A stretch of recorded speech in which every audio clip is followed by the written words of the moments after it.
Hatred. If you paid any attention to gaming media back in 2015, you've probably heard about this game. The game was so controversial that it was temporarily pulled from Steam and even received an AO rating, which is basically limited to porn games and gambling games. You know, games like Lula 3D with bouncing boobs technology, Exchange, a game about losing your wiener and getting raped, I think. And of course, who could forget my favorite, Water Closet, The Forbidden Chamber, a game about anime girls pissing themselves. Unlike these games, Hatred has no bouncing boobs, it has no rape, and it doesn't even have an anime girl pee.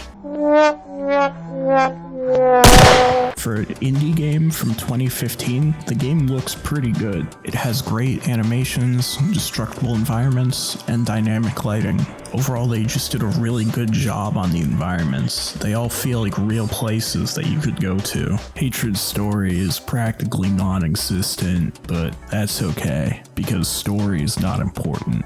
What's important is the gameplay. Hatred is a twin-stick shooter, like the original Postal. Each level has different objectives, usually being to kill all civilians, followed up by a police raid. There's also side objectives to do to get extra lives. Fortunately, when you run out of lives, you don't have to start the whole game over, you just have to restart the level. But don't get the wrong idea, this game is still incredibly difficult. You can sprint, crouch, roll, and even vault over cover, but despite this, movement feels a little off. It feels realistic, which is good for the game visually, but it also feels a little stiff. The game is in black and white and very dark, which causes some visibility issues for some people. In some environments, it can be a little hard to see what you're actually shooting at, though it's not that big of a deal as the game has a radar, and by pressing Alt, you can highlight all the enemies on screen. They will glow in the dark, and you should hit them with your car.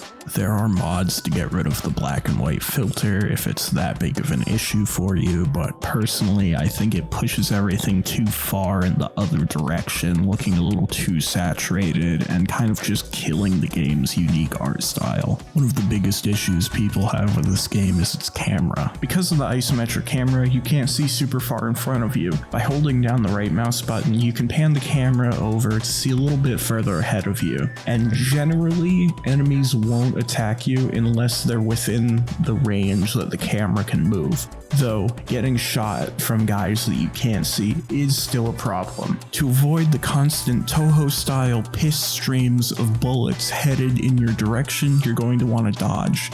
This will give you a few frames of invincibility and hopefully get you far enough to get behind cover. You can also perform executions. This can be used to your advantage, not only healing you, but also making you invincible throughout the brief animation. Time still moves normally during these, so if an enemy is, for example, trying to hit you with a car and you go into an execution, the car will do no damage and just run straight through you. The animations are also just really funny. The main character's dialogue in particular is just so over the top. It really does come off as something that some retarded 15-year-old would write, and it's perfect. The game's AI is a bit of a mixed bag. Sometimes cops will just run at you in a single file line like retards, and sometimes they'll actually try to flank you. Civilians are more than just running health packs. Sometimes they can spawn with guns, and they can even pick up discarded weapons from the ground and attempt to kill you.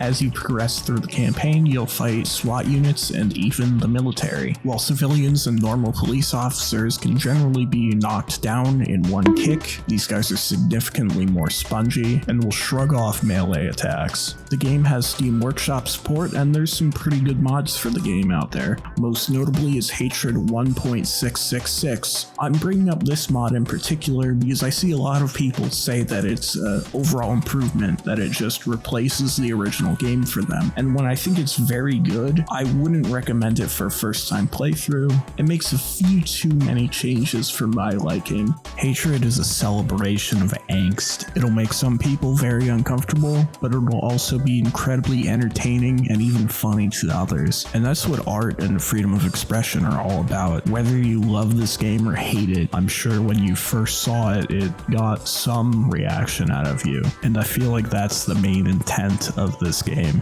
As for me, I think the game's often brutally difficult and even unfair at times, but like sawing an e-girl's head off, it's pretty satisfying. If you found that last comment to be in bad taste, then you're probably not gonna like Hatred. If you thought it was mildly funny, you might enjoy Hatred. As for me, despite all its flaws, I do really like Hatred, and I think it's worth giving a shot.